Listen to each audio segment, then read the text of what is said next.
subscribe to my channel.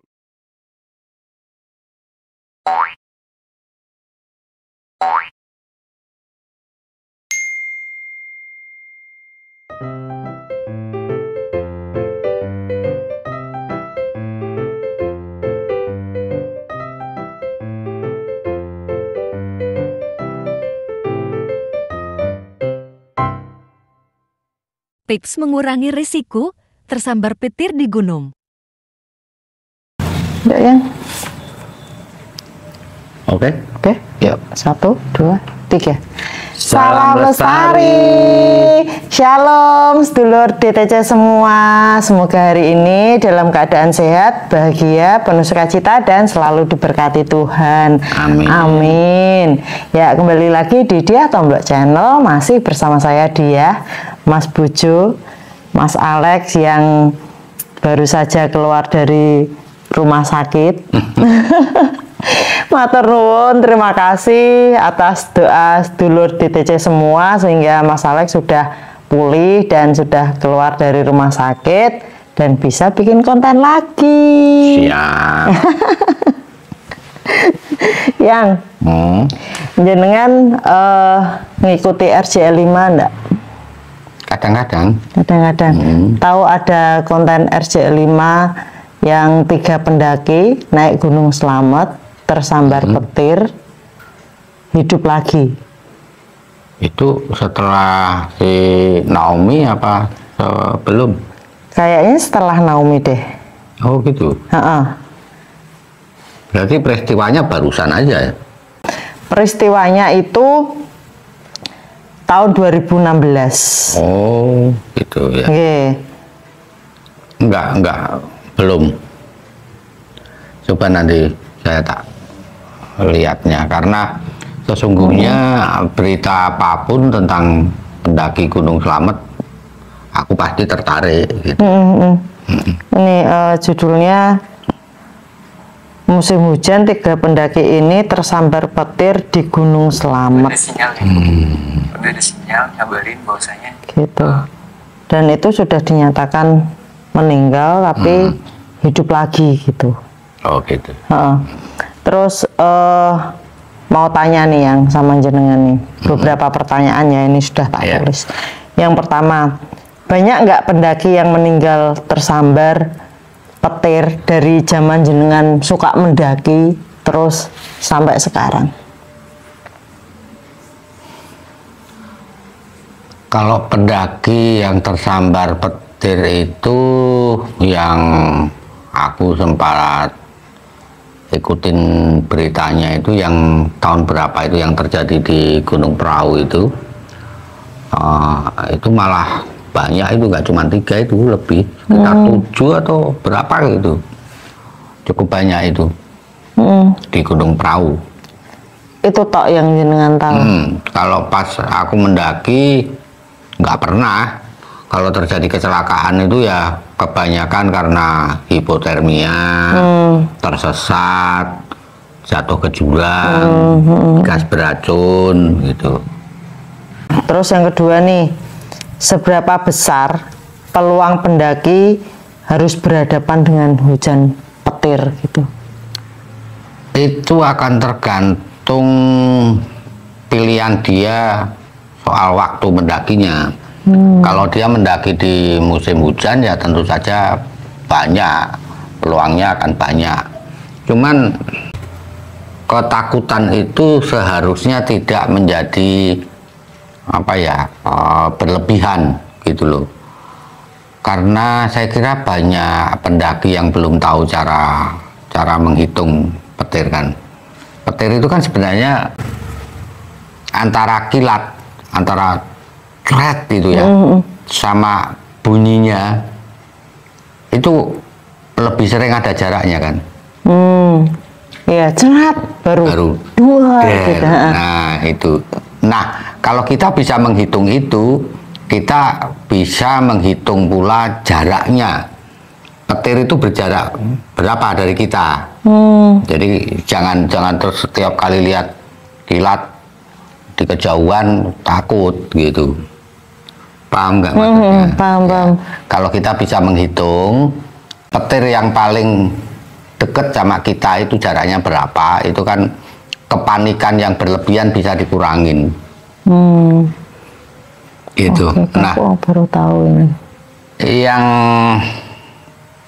susah itu cara menghitungnya, karena rumus menghitung jarak petir itu kan juga dipengaruhi dengan cepat lambat bunyi dalam udara. Jadi kecepatan bunyi itu. Nah, ini aja tak kasih patokan yang gampang aja. Kalau terlihat kilat, sret gitu, terus antara kilat sama bunyi dernya itu 3 detik, petir itu jaraknya 1 kilo. 1 kilo dari kita, paham nggak? Nah, ini kan daripada pakai rumus, mending pakai patokan ini aja. Jadi kalau sret 1 detik der, berarti kira-kira itu 1/3 kilometer, 333 meter dari kita, itu belum berbahaya gitu, karena masih ratusan meter. Tapi kalau seret terus langsung bareng der gitu ya, itu bareng, ya itu berarti deket. Gitu. Oke, aku baru tahu loh ini loh. Jadi patokannya hanya itu. Kalau 3 detik itu berarti 1 kilometer. Oke. Terus yang ketiga ya, apa yang bisa dilakukan pendaki ketika bertemu kondisi hujan petir? Ya, untuk itu kita harus tahu dulu apa sih yang berbahaya dari petir. Kan zaman dulu itu orang malah percaya kalau petir itu naga dan ada telurnya.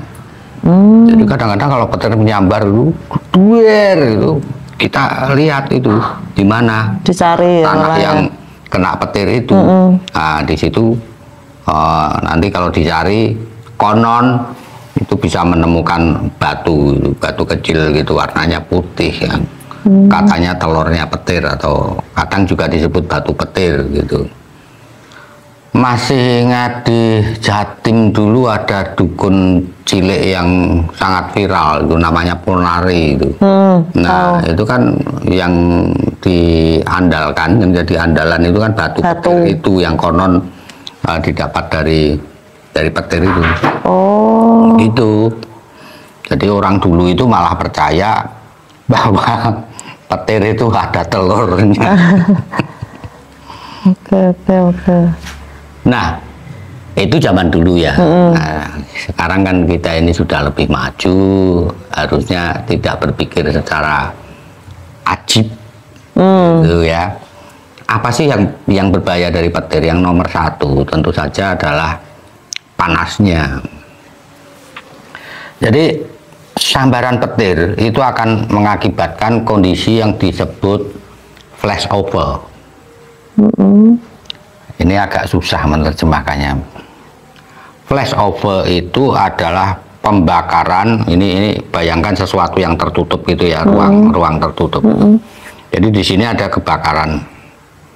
Nah, tetapi yang terbakar itu nggak cuma 1 titik, tapi seluruh di sini ini itu terjadi pembakaran gitu. Itu namanya flashover. Jadi pembakaran yang terjadi di hampir semua titik yang bisa terbakar dalam sebuah ruang tertutup. Nah, sekarang pahami ini. Ini kan tubuhmu, ini kan ruang ini. Nah, kamu kena petir, jedier, terjadi flashover di sana. Apapun yang bisa terbakar, ya terbakar pada saat yang sama. Paham? Nah, kalau kebakaran di dalam gedung atau apa yang tertutup rapat itu, kebakarannya udah hebat di dalam, tapi karena rapatnya gedung itu paling keluar asapnya. Sama orang yang disambar petir akan keluar asapnya toh, tapi seluruh tubuhnya udah dibakar gitu. Itu namanya flashover. Nah, uniknya begini, penelitian itu menunjukkan bahwa orang yang basah justru peluang meninggalnya itu menjadi lebih kecil gitu.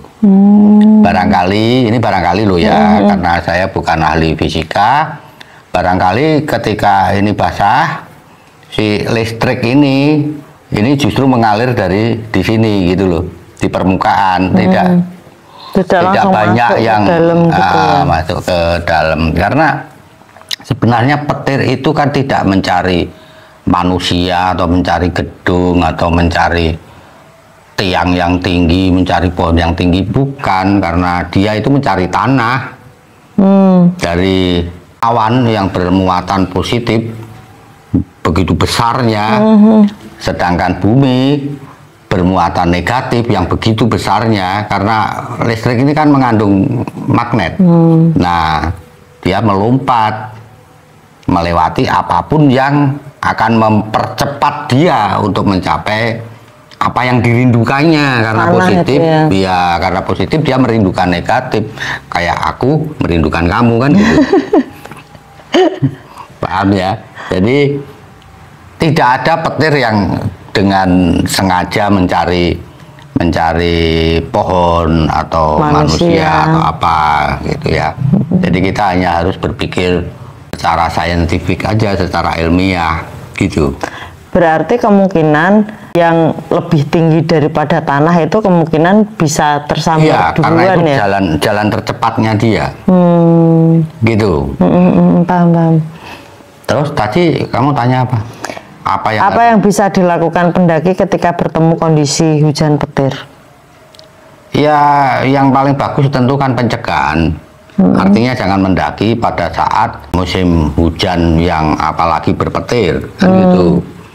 Tetapi kalau kita mendaki dan tiba-tiba kemudian terjadi hujan petir, yang harus dilakukan ya tentu saja menghindari daerah yang terbuka, karena kita bisa menjadi jalan petirnya gitu.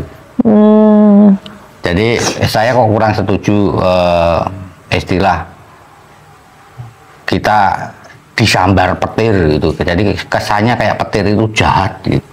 Enggak, kita itu jadi jalan petir. Lebih tepatnya begitu. Gitu. Nah, apabila kita berada di hutan, jangan pernah berpikir bahwa berada di bawah pohon itu aman. Justru tidak aman. Karena apa? Karena pohon yang tinggi itu akan jadi jalannya petir. Kemudian kan tidak semuanya masuk lurus ke dalam tanah. Kan ada yang dari permukaan tanah itu merambat kan. Itu kan ada radiusnya. Nah itu kalau kena, dia masih ada di radius perambatan itu, ya paling enggak dia bisa kelenger. Gitu. Ini tadi baru mau tak tanyakan loh. Soalnya kan aku pernah denger ya, kalau misalnya naik gunung itu, kalau misalnya kondisi hujan, petir itu kita berlindung di bawah pohon gitu. Salah, bukan berlindung. Jadi kita harus berada di tempat di mana kita bukan menjadi objek yang paling tinggi. Tapi jangan berada di dekat objek yang tinggi. Karena radius itu tadi ya. Iya, gitu. Jadi kita ada di jarak aman lah. Gitu, di jarak aman. Nah itu jarak amannya berapa? Tahu enggak? Ya, saya kira kalau 10 meter gitu kita paling kalau kena kayak kesetrum sidik-sidik lah. Mungkin mata kita jadi menyala dikit. Ya itu kan tergantung dari besar kecilnya petir juga. Berarti ya harus, maksudnya gini, kalau kita pas hujan, kita bikin tenda, itu berarti kan kita harus perkirakan tidak benar-benar di bawah pohon, radius tertentu, tetapi juga tidak di tempat yang terbuka, tidak ada perlindungan. Ya, jadi begini, gitu. Kan kita misalnya ada di hutan ya, kan bisa dilihat ini pohon tingginya mana, gitu loh. Jadi katakanlah ada pohon tinggi, jaraknya kira-kira 20 meter atau 30 meter. Ya sudah kita Di situ. gitu. Berarti Jangan perhatikan terlalu jauh, dulu ya. tapi Perhatikan juga dulu. jangan di bawahnya. Gitu. Jangan terlalu jauh, tapi juga jangan di bawahnya. Betul. Juga jangan di tempat yang memang betul-betul terbuka gitu. Iya. Oke. Terus yang keempat, pernah Tapi nggak? belum. Oh belum. Belum. Jadi yang bahaya dari petir itu kan yang pertama kan flashover itu, jadi yang berhubungan dengan pembakaran itu.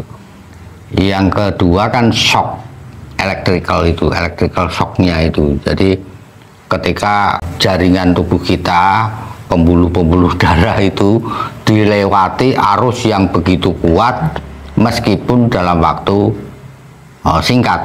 Gitu. Kan gitu, Pak, ya. Di situ yang berperan itu ketahanan hidup kita, gitu, paham nggak? Dan tentu saja penyertaan Tuhan kan gitu. Jadi kalau nasibnya memang nggak baik, ya memang sudah ditakdirkan. Ya apa boleh buat, gitu. Sudah berarti ini.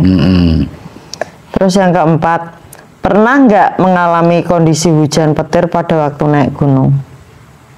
Ya pernah, malah sama kamu kan, itu sama Akio juga kan, itu yang di Sindoro itu. Oh iya, aku inget Yang itu. lewat Bansari. Lewat Bansari itu. Yang waktu kita naik itu nggak hujan. Itu. Hujan. Pas naik. Naik itu hujan, inget nggak? Aku di depan, terus apa jalannya itu kayak parit kecil. Yang kayak susu coklat itu. Nah, itu kan. Emangnya Kiko itu mendaki Sindoro berapa kali? 1 kali ya? Nah, ya itu. 1 Itu kali. kan dari bawah toh. Dari bawah naik itu sudah hujan. Tapi begitu mau sampai ke puncak, itu terang. Kita malah bisa berfoto-foto kan di puncak. Kemudian karena hujan itulah di atas kita kan menemukan semacam telaga.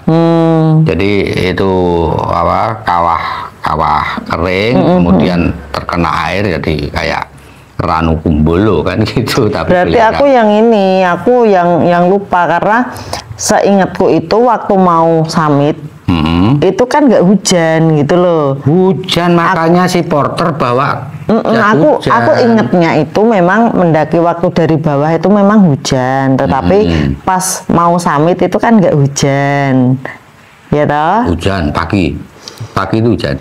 Terus sampai di atas itu kan nggak hujan, tapi kan Iya. terus gluduk-gluduk itu toh udah gluduk Sampai di gitu. atas itu terang. Nah, setelah kita berfoto-foto berjalan-jalan itu tiba-tiba hujan terus plus banget itu. petir. Itu kita kondisi di puncak, jadi sama sekali tidak ada vegetasi. Kita menjadi orang-orang yang paling tinggi. Nah, itu yang cukup berbahaya. Nek karena aku kan belum tahu ini tadi ya, pengetahuan seperti ini yang tadi jenengan jelaskan. Setauku banyak orang tersambar petir itu kan rata-rata kan di sawah. Petani-petani kayak gitu kan. Iya. Lah itu yang aku takutkan ketika itu kan itu kilatnya kan kelihatan banget cerat gitu, duar kan gitu. Itu kan yang aku takutkan. Waduh, ini kalau ndak segera turun ini kalau kesambar petir gimana, karena memang kan tidak ada perlindungan toh itu di situ. Iya. Nah, sekarang aku tes daya ingatmu ya. Pada saat kita di puncak Sindoro itu yang terkena hujan petir itu, ingat gak kamu? Kira-kira jarak antara kilat sama bunyi petirnya berapa detik? Kira-kira 3 detikan deh itu. Ya, 3 detik. Kemudian paling deket itu 2 detik. Kalau 2 detik aja kan ya berarti kan masih 500 meter. Iya, tapi kan di dalam pikiranku itu kan ketakutannya itu kan karena tidak ada perlindungan gitu, terus petirnya kayak gitu, terus kondisi hujannya deras banget gitu lah. Aku kan takutnya Iya, dan itu kan berselang-seling antara air sama petir memang. Jeder. Iya. Wow, ngeri. serem itu. Terus kita kan ditolong sama porternya itu, jadi jas hujannya si porter Dikasih ke Akio. ke Akio, terus kita berjalan, kita berlindung di hutan mati ya itu ya. Iya kan kering nggak anu. Itu hutan yang bekas terbakar itu. Jadi waktu itu Sindoro habis kebakaran, banyak pohonan yang menjadi hitam dan tidak berdaun lagi. Nah kita berada di situ karena di situ kan banyak pohon-pohon tinggi, tapi yang kita lewati, kita pakai untuk berhenti itu kan pohon-pohonnya nggak terlalu tinggi. Tapi kan setidaknya itu kita itu ini ya, ndak paling tinggi gitu loh. Ya, sudah mulai ada betul, ya. ada masuk di hutan yang walaupun hutannya itu kering, tapi kan kita tidak yang paling tinggi. Ya. Agak ayam itu kan, jenengan kan, ayo cepat turun gitu kan. Itu sebelum hujan kan aku sudah ya, ngomong. Waktu di atas Loh, kan, ini mau hujan, mau gitu. Loh ini. Oh, bunyi geruduk gitu. Tahu nggak cara menghitung hujan? Jangan dianggap klenik lagi. Enggak tahu. Dari awan, awannya itu kayak apa, terus kelembapan udara. Kelembapan udara itu bisa ditangkap dengan kulit, sama tercium bau air. Nah, terus anginnya gimana? Jadi kalau awan tebal di sana, anginnya ke arah sini, dan itu berbau air, terus di sana di bawah awan itu kayak ada apa ya, kayak ada semacam garis-garis gitu ya, bukan garis ya, sesuatu yang tebal gitu loh. Jadi kayak kabut tapi tebal, agak kehitaman, itu hujan kan gitu. Ya berarti kalau bergeser ke sini kan, wah ini sini juga mau hujan gitu tinggal ya. nunggu waktu kan gitu. Jadi banyak hal yang sebenarnya bisa dihitung, tapi kita buru-buru menyimpulkan, wah ini klenik, wah ini sakti gitu. Ya masalahnya kan kayak aku kan juga tidak bisa mencium bau, wah ini kayaknya mau hujan ya. Aku kan bisanya kan mencium jenengan. Aduh. Ngeri. Nah, ada lagi nggak pertanyaannya? Udah sih, aku cuman mau bertanya 4 itu, dan terima kasih sekali ya. Jadi aku tahu pengetahuan seperti itu gitu. Ya, karena pengetahuan dasar semacam ini diperlukan supaya apa? Supaya tidak terjadi kepanikan yang berlebih atau justru terlalu tidak khawatir gitu. Tapi ya yang paling aman tuh ya itu tadi lah, jangan mendaki pada saat curah hujan itu terlalu tinggi gitu kan. Iya, tapi cuaca di gunungan kadang juga nggak bisa diprediksi sih ya. Gitu. Itu terjadinya di mana sih? Apanya?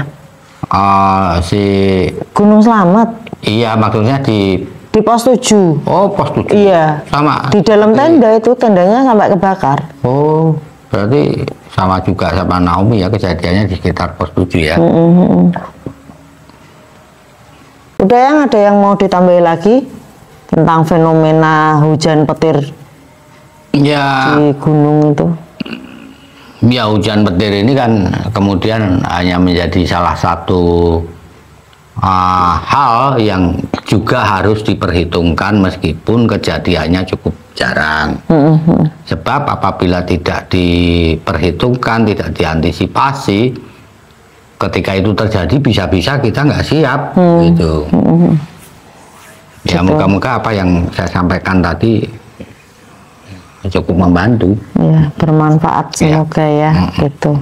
Ya, itu tadi Lor, ngobrol-ngobrol kita tentang fenomena hujan petir di gunung, seberapa besar bahayanya dan cara mengatasinya sesuai dengan sepengetahuannya Mas Alex gitu. Juga cara menghitungnya. Cara menghitungnya, manfaatnya yang buruk di skip aja gitu. Terima kasih sudah menyaksikan di Tombol Channel. Salam lestari. Shalom sedulur DTC semua. Mungkin sedulur DTC ada jawaban yang berbeda atau apa, mungkin apa jenengan ini yang apa jenengan analisa apa sih kayak gitu namanya? Ya, pengetahuan gitu ya, ini pemahaman yang berbeda, pengetahuan atau pemahaman yang berbeda gitu. Tak baleni ya. Ya itu tadi Lur, ngobrol kita tentang fenomena hujan petir di gunung yang sudah saya tanyakan ke Mas Alek dan sudah dijawab menurut sepengetahuannya Mas Alek. Mungkin sedulur DTC semua ada pemahaman atau mungkin jawaban yang berbeda gitu ya. Ya, pengetahuan yang berbeda gitu, mungkin kita bisa sharing-sharing, nanti bisa ditulis di kolom komentar gitu. Jadi tidak untuk menggurui, tetapi kita sharing pengalaman aja gitu betul. Ya gitu. Terima kasih sudah menyaksikan Dia Tomblok Channel. Yang baik mungkin bisa diambil